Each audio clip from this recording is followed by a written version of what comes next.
Hello दोस्तों, मैं लखपत कुमार आपका यूपीएससी फाइटर 100 में बहुत बहुत स्वागत करता हूं। दोस्तों, आज हम डिस्कस करने वाले हैं मूल अधिकारों के बारे में। दोस्तों, हमने पिछली क्लास में जाना था मूल अधिकारों का विकास। हमारे मूल अधिकार किस प्रकार आए थे और किस प्रकार उनका विकास धीरे धीरे कर करके और एक संविधानों में ऐड किया गया, और हमारे भारतीय संविधान में भी इसे ऐड किया गया था। दोस्तों, इनका विकास सबसे पहले कहाँ हुआ था, ये कहाँ पर आए थे, इनका विचार कैसे कैसे लिया गया था, इसके बारे में देखा था। दोस्तों, आज हम अपने भारतीय संविधान में किस भाग में हैं और किस अनुच्छेद में क्या क्या प्रावधान है, हम ये देखेंगे। दोस्तों, सबसे पहले हम देखते हैं हमारा जो भारतीय संविधान में मूल अधिकार दे रखे हैं वो भाग 3 में दे रखे हैं। दोस्तों, हमारा जो भाग 3 है उसे भारतीय संविधान का मैग्ना कार्टा कहा जाता है। यानी भारतीय संविधान का मैग्ना कार्टा कौन है? भाग 3। और इसमें जो दोस्तों अनुच्छेद दे रखे हैं वो हैं 12 से लेकर के 35 तक। 12 से लेकर के 35 तक टोटल आर्टिकल दे रखे हैं। और दोस्तों, ये जो प्रावधान लिया गया था वो लिया गया था अमेरिका के संविधान से। ओके, याद रखना है तुम्हें, और ये याद करने वाली चीज़ें हैं। और दोस्तों, अब हम कुछ पॉइंट देखते हैं, वो क्या है। दोस्तों, जो हमारे मूल अधिकार हैं वो न्याय योग्य हैं, यानी कह सकते हैं वो बाध्य योग्य हैं। अगर तुम्हारे मूल अधिकारों का हनन हो रहा है, वहाँ पर मूल अधिकारों के कोई भी व्यक्ति या किसी संस्था या किसी अधिकारी के जरिए उन तुम्हारे मूल अधिकारों का हनन हो रहा है, तो तुम सुप्रीम कोर्ट और हाई कोर्ट में जा कर के याचिका दायर कर सकते हैं। ओके गाइज, सुप्रीम कोर्ट में जो याचिका दायर करेंगे वो अनुच्छेद 32 के तहत करेंगे, और हाई कोर्ट में जो याचिका दायर करेंगे हम वो 226 के तहत करेंगे। दोस्तों, जो अनुच्छेद 32 और 226 दोनों अनुच्छेदों को याद रखना। और जो अनुच्छेद 32 है वो सुप्रीम कोर्ट के लिए है और हाई कोर्ट के लिए 226 है। ओके गाइस, अब नेक्स्ट पॉइंट आता है, वो क्या है। ये जो मूल अधिकार हैं वो हमें राज्य के विरुद्ध प्रदान किए जाते हैं। और राज्य के विरुद्ध प्रदान कैसे किए जाते हैं? दोस्तों, सारे जो अनुच्छेद हैं उनमें लिख रहा होगा कि राज्य समानता का अधिकार प्रदान करेगा, यानी किसी के पास असमानता का व्यवहार नहीं कर सकता है। और धर्म, जाति, मूल, वंश आदि के आधार पर भेद नहीं करेगा। और दोस्तों, ऐसे ही जो अनुच्छेद दे रखे हैं वो नहीं करेगा, यानी सब जगह नहीं लिख रहा होगा। नहीं से मतलब आप समझ सकते हैं वो किसी न किसी के विरुद्ध, और किसके विरुद्ध है? वो राज्य के विरुद्ध प्रदान किए जाते हैं। और गाइस, नेक्स्ट पॉइंट आता है, वह आपातकाल में हमारे जो मूल अधिकार हैं वो आपातकाल में उनका निलंबन किया जा सकता है। जब हमारे देश में आपातकाल लग रहा होगा, राष्ट्रपति आपात होगा, जो राष्ट्रपति शासन होगा, और या कोई भी मतलब इमरजेंसी लगी रही होगी, वो उस समय हमारे मूल अधिकारों का निलंबन या उनका अल्पीकरण किया जा सकता है। अब वो कैसे किया जाएगा? अब वो 358 और 359 अनुच्छेद 358 359 के तहत किया जा सकता है। ओके, याद रखना है। अब दोस्तों, हम एक एक करके जो अनुच्छेद दे रखे हैं 12 से 35 तक दे रखे हैं। दोस्तों, जो हम आज जो डिस्कस करेंगे वो केवल 4 अनुच्छेदों के बारे में डिस्कस करेंगे। अब वो 4 अनुच्छेद कौन से हैं? दोस्तों, पहला अनुच्छेद है 12, दूसरा है 13, तीसरा है 14 और चौथा है 15। दोस्तों, आज हम ये 4 अनुच्छेद हैं 15 तक, 12 से लेकर 15 तक डिस्कस करने वाले हैं। दोस्तों, किस अनुच्छेद में क्या प्रावधान है और इसके कितने भाग हैं, हम ये धीरे धीरे करके देखते जाएंगे। सबसे पहले हम देखते हैं आर्टिकल 12 को। दोस्तों, जो अनुच्छेद में 12 में जो दे रखा है वो है राज्य की परिभाषा। यानी सिंपली किसी पेपर में पूछा जाए कि अनुच्छेद 12 में क्या प्रावधान है, दोस्तों उसकी में राज्य की परिभाषा दे रखी है। अब दोस्तों, राज्य की परिभाषा दे रखी है, अब हम ये पूछेंगे या हम ये समझेंगे कि राज्य में आता क्या है। राज्य तो है, चलो ठीक है, राज्य है, तो राज्य में आएगा क्या? दोस्तों, राज्य में वो सभी संस्थाएं, वो सभी व्यक्ति, वो सभी निकाय आएंगे जो सरकार द्वारा डायरेक्ट यानी प्रत्यक्ष या अप्रत्यक्ष रूप से सहायता प्रदान प्राप्त हो रही हो उन्हें। ऐसा कोई व्यक्ति हो, निकाय हो, कोई भी हो, जैसे सरकार द्वारा एक तो डायरेक्ट या इनडायरेक्ट रूप से सहायता, हेल्प प्रदान हो रही हो, तो दोस्तों वो किसके अंदर आएगा? राज्य के अंदर आएगा। अब ऐसी तो बहुत सारी चीज़ें होती हैं, लेकिन कुछ मेन जैसे तुम्हें बता दूं, जैसे हमारी भारत सरकार और संसद हो गई, और जैसे हमारी राज्य सरकार और विधानमंडल हो गई, जैसे हमारी स्थानीय प्राधिकारी हो गए और जैसे हमारे अन्य प्राधिकारी हो गए। दोस्तों स्थानीय प्राधिकारी कौन से होते हैं? जैसे नगर पालिका, डिस्ट्रिक्ट बोर्ड, ग्राम पंचायत आदि ऐसे होती हैं। अन्य प्राधिकारी कौन से होते हैं? दोस्तों अन्य प्राधिकारी ऐसे अधिकारी होते हैं जिन्हें विधि, आदेश या अधिसूचना जारी करने की शक्ति प्राप्त होती है। वे सभी क्या होते हैं? अन्य प्राधिकारी होते हैं। अब वो सब किसके अंदर आते हैं? राज्य के अंदर। ठीक है, ये राज्य की परिभाषा में दे रखा है। ओके गाइस, अब हम जो अगला अनुच्छेद है वो है अनुच्छेद 13। अनुच्छेद 13 के बारे में देखेंगे।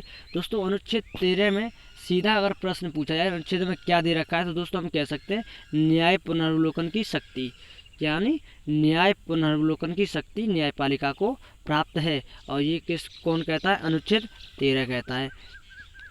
और ये न्याय पुनर्वलोकन की शक्ति कहाँ से ली गई है दोस्तों? वो भी अमेरिका के संविधान से ली गई है। अब इसमें क्या प्रावधान है दोस्तों? इसमें प्रावधान है संविधान पूर्व विधियां तथा संविधानोत्तर विधियां उस मात्रा तक शून्य होंगी। अब किस मात्रा तक शून्य होंगी? जिस मात्रा तक वे मूल अधिकारों से असंगत हैं। इसमें यानी दे रखा है जो हमारा देश स्वतंत्र हुआ था, ठीक है, संविधान बनने से पहले, एक तो संविधान बनने से पहले और एक संविधान बनने के बाद जो सारी विधियां हैं वो सभी अगर मूल अधिकारों का हनन कर रही हैं, असंगत हैं उनके, तो दोस्तों उन्हें हमारी न्यायपालिका समाप्त कर सकती है। इसमें ये प्रावधान है अनुच्छेद 13 में। ओके गाइस, अब 13(2) क्या कहता है? अब 13(2) क्या कहता है दोस्तों, ये देखते हैं। 13(2) में दोस्तों दे रखा है विधि की परिभाषा। दोस्तों ये विधि की परिभाषा, विधि यानी हम कह सकते हैं कानून, और कानून की परिभाषा दे रखी है 13(2) में। अब दोस्तों विधि की परिभाषा में विधि में ये दे रखा क्या क्या विधि के अंदर आता है। दोस्तों विधि, एक तो तुमने देखा होगा संसद हमारी हो गई, विधानमंडल हो गया। दोस्तों ये जो कानून बनाएंगे वो विधि कहलाती है। अब हम देख लेते हैं कि वैसे तो बहुत सारी होती हैं पर कुछ मेन है उन्हें देख लेते हैं। जैसे सभी अधिनियम हो गए, सभी अध्यादेश हो गए, सभी आदेश हो गए, सभी उपविधियाँ हो गई, सभी उपनियम मतलब नियम हो गए, सभी विनिमय अधिसूचना हो गई, रूढ़ियाँ, प्रथाएं आदि ऐसी सब होंगी, वो विधि के अंडर आएंगी। ओके गाइस, ये केवल दे रखा है अनुच्छेद 13(2) में, याद रखना तुम्हें। और आगे जो है इसमें क्या दे रखा है दोस्तों, ये देखते हैं। राज्य ऐसी कोई भी विधि नहीं बनाएगा। अब कैसी विधि नहीं बनाएगा? जो भाग कौन सा? भाग 3 द्वारा प्रदत्त अधिकारों को छीनती हैं।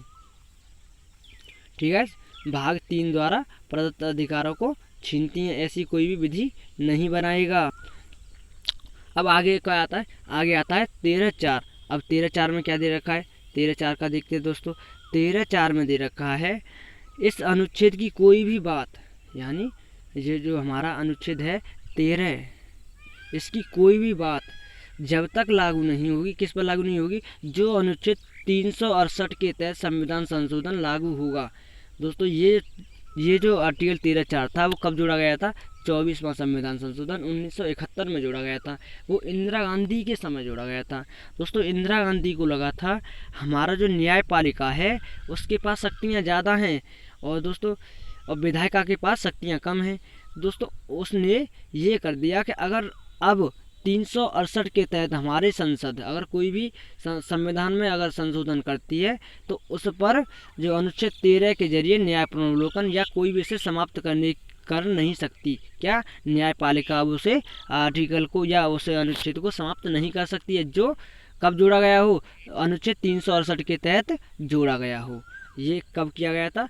24वां संविधान संशोधन 1971 में। ओके गाइस, नेक्स्ट देखते हैं। नेक्स्ट आर्टिकल अब आता है हमारा 14, और 14 का दोस्तों फर्स्ट है। 14 के फर्स्ट में क्या दे रखा है? विधि के समक्ष समानता। दोस्तों अब मैं तुम्हें एक चीज़ बता दूं, हमारे 14 से लेकर 18 तक कौन से आते हैं? समानता के अधिकार, यानी राइट टू इक्वलिटी। ठीक है गाइस, राइट टू इक्वलिटी में क्या आता है? 14 से लेकर 18 तक।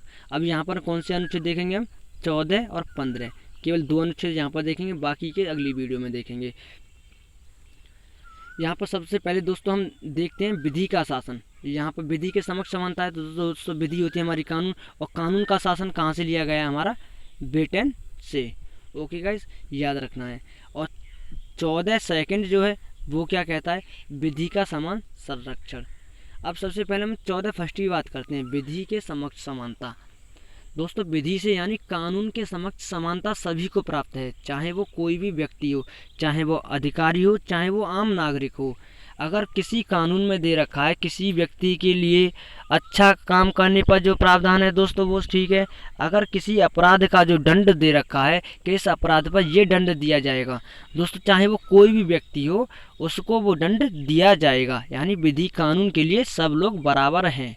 ये नहीं है कि ये व्यक्ति थोड़ा बड़ा है या कोई अधिकारी है तो इसे ये दंड नहीं दिया जाएगा दोस्तों, ऐसा प्रावधान इसमें नहीं है। दोस्तों 14 सेकंड है। अब वो क्या कहता है, वो कहता है विधि का समान संरक्षण, इक्वल प्रोटेक्शन ऑफ लॉ। यानी अब इसमें हम कह सकते हैं विधि में जो कानून के लिए कानून का समान संरक्षण होगा। अब वो कैसे होगा, कहीं पर तुमने देखा होगा, इसमें नोट करके दोस्तों मैंने लिखा है तुम्हारे लिए, इसमें नैसर्गिक न्याय यानी नेचुरल जस्टिस का भी सिद्धांत है। अब नेचुरल जो नैसर्गिक न्याय है ये क्या है दोस्तों, हाँ प्राकृतिक रूप से भी न्याय मिलना चाहिए। जैसे तुमने देखा होगा अगर कोई फॉर्म फिल करते हैं तो वहाँ पर सिलेक्ट करवाता है हैंडीकैप्ट तो नहीं है तुम, मतलब कोई मानसिक वैसा तो नहीं है, उनके लिए भी, और उनके अगर ऐसा कोई व्यक्ति मिलता भी है तो उसके लिए विशेष प्रावधान किए जाते हैं।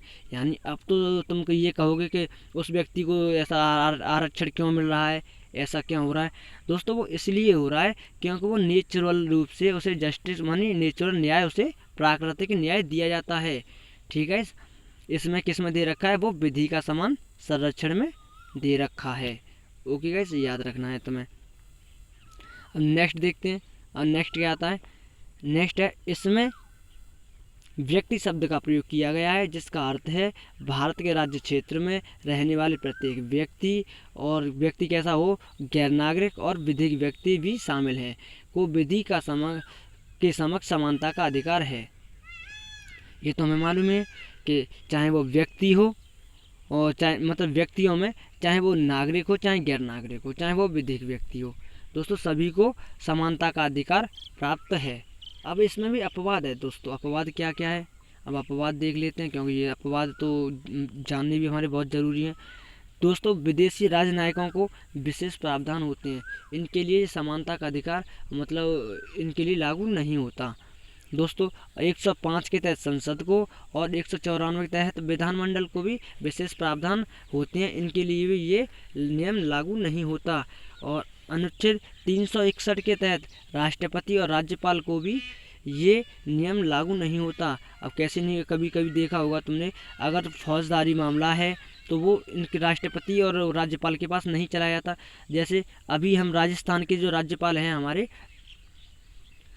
ठीक है, उन पर जो बाबरी विध्वंस कांड था उसका केस चल रहा है, लेकिन अभी जब तक वो राज्यपाल बने रहेंगे जब पर वो केस उन पर नहीं चलेगा। कब तक नहीं चलेगा, जब तक वो राज्यपाल हैं।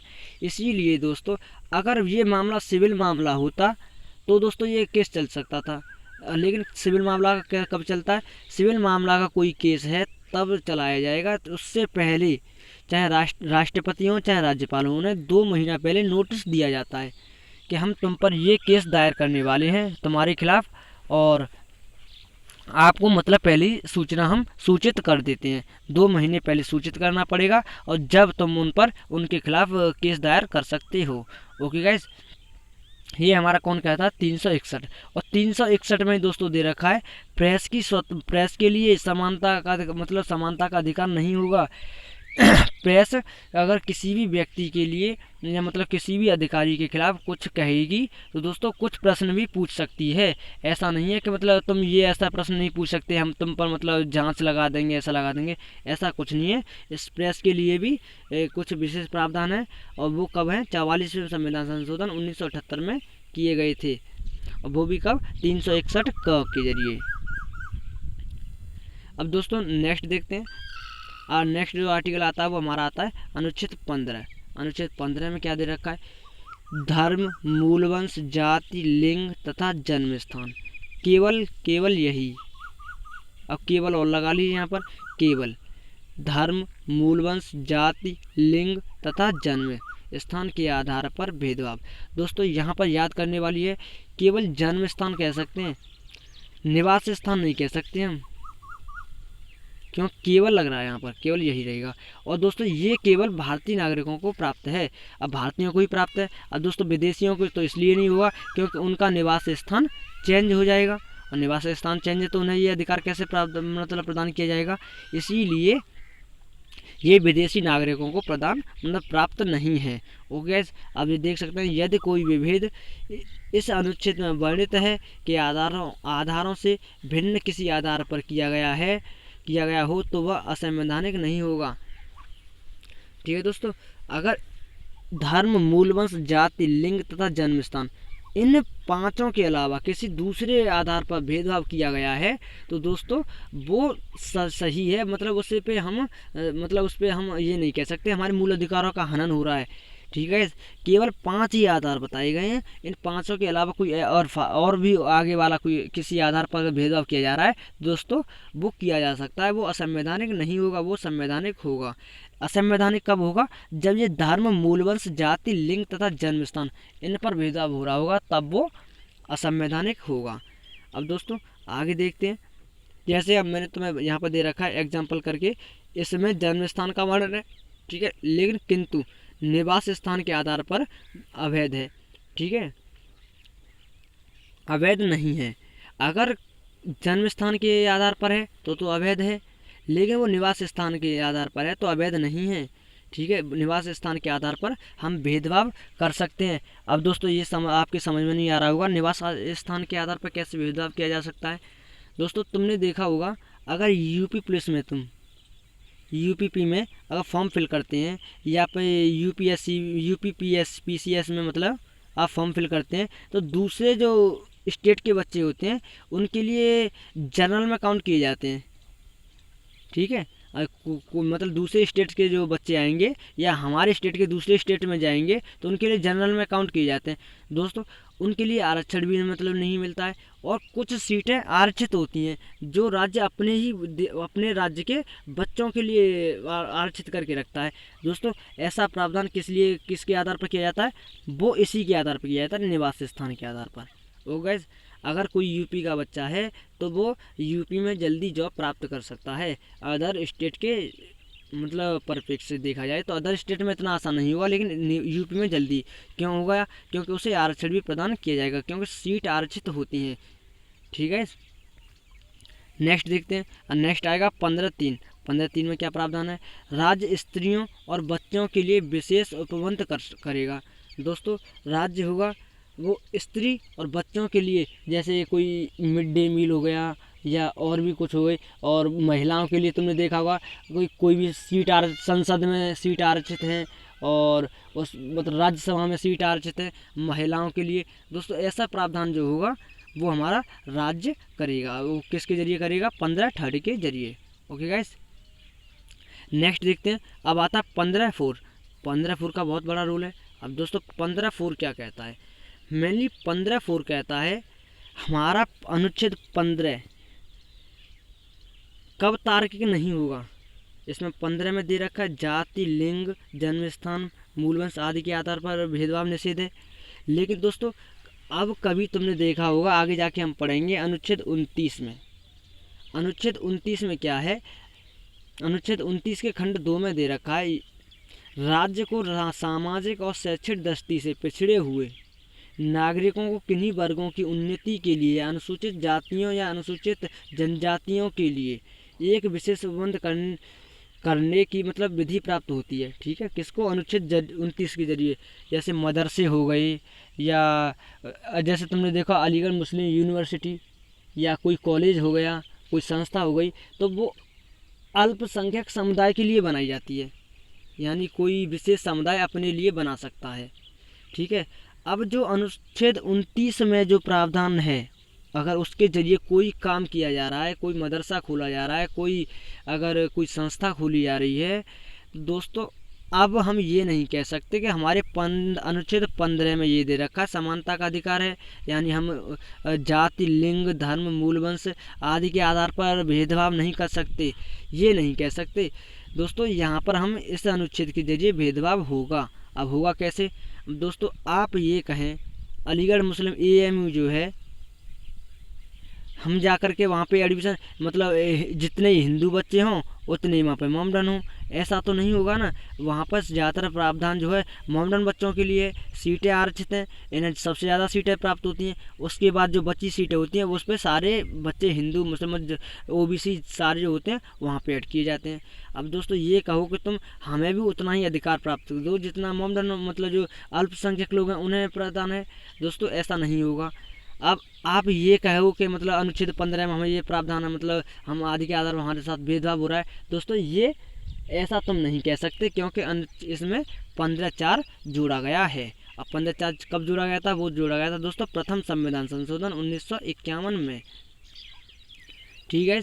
अब देखते हैं नेक्स्ट, अब आता 93वां संविधान संशोधन। 93वां संविधान संशोधन कब, इसमें क्या प्रावधान है दोस्तों? इसमें प्रावधान है इसके द्वारा सभी केंद्रीय शैक्षणिक संस्थानों में और गैर निजी शैक्षणिक संस्थानों में सामाजिक शैक्षणिक रूप से पिछड़े वर्गों SC ST के लिए आरक्षण प्रदान किया जाएगा।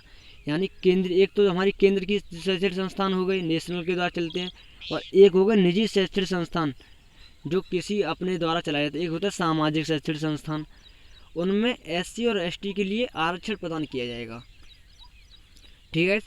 SC और ST जो होंगे उनके लिए आरक्षण मतलब प्रदान किया जाएगा। लेकिन इसका भी एक अपवाद है। अपवाद क्या है? यहाँ पर अल्पसंख्यक शैक्षणिक संस्थानों में लागू नहीं होगा। अब वही वाला आ गया जो मैंने आगे तुम्हें पहले ही बताया था। अगर वो अल्पसंख्यक शैक्षणिक संस्थान है, अब दोस्तों अल्पसंख्यक कौन से होते हैं? जिनकी संख्या किसी देश में 50% से कम हो, वो होते हैं अल्पसंख्यक। यानी 50% से जिनकी संख्या कम है तो वो हैं अल्पसंख्यक। और उनके द्वारा अगर कोई संस्था भाई अपने वर्ग के हित के लिए कोई शिक्षण संस्थान खोला जाता है, कोई संस्था खोली जाती है, तो दोस्तों वो अपने वर्ग के हित के लिए खोली जा रही है। अब आप ये कहें कि हमारे जाति, लिंग, धर्म आदि के आधार पर हमारे साथ भेदभाव किया जा रहा है, दोस्तों ऐसा नहीं है। वो भेदभाव नहीं कर रहे हैं, वो अपनी जाति समुदाय को बढ़ाने के लिए, उनके हित के लिए और उनके मतलब उत्थान के लिए शिक्षण संस्थान खोल रहे हैं, ठीक है। वहाँ पर तुम लोग मतलब जो वैसे लोग हैं जो बहुसंख्यक हैं उनके लिए विशेष प्रावधान नहीं होगा, उनके ये नियम उनके लिए लागू नहीं होगा। ओके गाइस, ये आरक्षण वगैरह उन्हें इन अल्पसंख्यक शैक्षणिक संस्थानों में लागू नहीं होगा, ये चीज़ है, ठीक है, याद करना। और नेक्स्ट आता है दोस्तों 15(6), बहुत ही इंपॉर्टेंट है। अब दोस्तों इसमें क्या है? आर्थिक रूप से कमज़ोर व्यक्तियों के लिए आरक्षण, वो भी कितना? 10%। दोस्तों ये अभी आया था, अब थोड़ा समय ज़्यादा नहीं हुआ है। ये दोस्तों था 103वां संविधान संशोधन 2019। दोस्तों ये जो अब प्रश्न पूछा जाएगा, ये विधेयक कौन सा था? तो दोस्तों 124वां संविधान संशोधन विधेयक था। कौन सा था? 124वां संविधान संशोधन विधेयक। और ये संविधान संशोधन कब हुआ था? 103वां संविधान संशोधन। दोस्तों विधेयक क्या होता है? जब तक राष्ट्रपति के सिग्नेचर, यानी राष्ट्रपति के सिग्नेचर नहीं होते हैं, तो दोस्तों जब तक वो विधेयक होता है, और जैसे ही सिग्नेचर हो जाते हैं तो वैसे ही वो अधिनियम बन जाता है, ठीक है। अधिनियम कब बनेगा? जब राष्ट्रपति के सिग्नेचर हो जाएंगे। अब दोस्तों इसमें प्रावधान दे रखा है, इसमें कुछ शर्तें भी हैं, क्योंकि आर्थिक रूप से अब हम किन किन व्यक्तियों को आर्थिक रूप से कमज़ोर मानेंगे, क्योंकि बहुत सारे व्यक्ति हैं। इसमें दोस्तों हम उन व्यक्तियों को मानेंगे जिनके पास पक्का मकान नहीं है और जिनकी आय 60,000 से कम हो, क्रीमी लेयर के अंदर ना आते हो। क्रीमी लेयर दोस्तों होते हैं जो सरकार द्वारा डायरेक्ट या इनडायरेक्ट रूप से कुछ धन प्राप्त कर रहे हों, वो आते हैं क्रीमी लेयर के अंदर। ओके, वो क्रीमी लेयर के अंदर जो आएंगे उन व्यक्तियों को आर्थिक रूप से पिछड़ा हुआ नहीं माना जाएगा। आर्थिक रूप से पिछड़े हुए कौन माने जाएंगे? जो क्रीमी लेयर के अंदर नहीं आते हैं और जो पक्का मकान नहीं है, जिनकी 60,000 से वार्षिक 60,000 वार्षिक से कम हो उनकी आय, तो वो भी मतलब आर्थिक रूप से पिछड़े व्यक्तियों के अंदर आएंगे। ओके, ऐसी ही कुछ सीमाएं हैं। और दोस्तों हम ये जो सारे जो मूल अधिकारों के सारे जो संशोधन हुए उनकी वीडियो, स्पेशली एक वीडियो बनाऊंगा जिसमें सारे प्रावधान और सारे अधिनियमों के बारे में मैं तुम्हें बारी बारी से बताऊंगा। ओके गाइज, अब हम जो अगली वीडियो दोस्तों देखेंगे उसमें मिलेगा हमारा अनुच्छेद 16, 17 और 18। अब जो हम अगली वीडियो देखेंगे दोस्तों ये 3 अनुच्छेदों के बारे में देखेंगे और ये भी वीडियो दोस्तों बहुत अच्छी होगी। दोस्तों हम धीरे धीरे पढ़ेंगे, वो सारी चीज़ें पढ़ेंगे, क्योंकि कुछ बच्चे ऐसे होते हैं थोड़ा मोटा मोटा देख लिया, इसमें क्या है, इसमें क्या है, इसमें क्या है दोस्तों, फिर कहते हैं कि ये ऐसा कभी प्रश्न पूछा जाता है कि जो आर्थिक रूप से पिछड़े हुए व्यक्तियों के लिए किस अनुच्छेद में, तो दोस्तों अब ये तो तुम्हें मालूम 15 में दोस्तों, वहाँ पे ऑप्शन में होगा 15 फर्स्ट, 15 सेकंड, थर्ड, 4, 5, 6 ऐसे ऑप्शन में होगा। तो दोस्तों अगर तुमने पढ़ा है 15 6 में ये प्रावधान है तो दोस्तों तुम लगा सकते हो। अगर तुमने ऐसे ही देख लिया दोस्तों, ऐसे तुम कैसे लगा लोगे। अब प्रश्न थोड़ा टेक्निकल रूप से बन रहा है। अब ऐसे डायरेक्ट पहले ही जैसा नहीं है, क्या पहले सीधा पूछ लेता था, अब सीधे नहीं पूछेगा, वो थोड़ा घुमा के पूछेगा। और दोस्तों आप सारी चीज़ें पढ़िए, कुछ मत छोड़िए, क्योंकि ना जाने आगे आने वाले समय में कैसे प्रश्न पूछे जाएं। इसीलिए दोस्तों मैं जो बना रहा हूँ वो सारे चीज़ों को लेके आ रहा हूँ, बहुत सारी किताबों को ढूंढ ढूंढ के तुम्हारे लिए लिख के नोट्स बना रहा हूँ। दोस्तों ये नोट्स भी तुम्हें साथ साथ बना लेने हैं और अच्छे से पढ़ाई करनी है। अगर तुम्हें एक बार में देखने से समझ में नहीं आ रहा तो वीडियो को दोबारा से फिर देखें, तो सारी चीज़ें समझ में आ जाएंगी। और एक बार समझ में आ गई तो फिर दोस्तों तुम भूलने वाले नहीं हो। दोस्तों अगली वीडियो में हम देखेंगे जो हमारा 16, 17, 18 3 अनुच्छेदों के बारे में। और दोस्तों मेरी वीडियो अगर पसंद आई हो तो लाइक करें और दोस्तों सब्सक्राइब कर दें मेरे चैनल को, क्योंकि आगे आने वाली वीडियो तुम्हारे पास आ जाए। ओके गाइस, चलो मिलते हैं तुमसे अगली वीडियो में।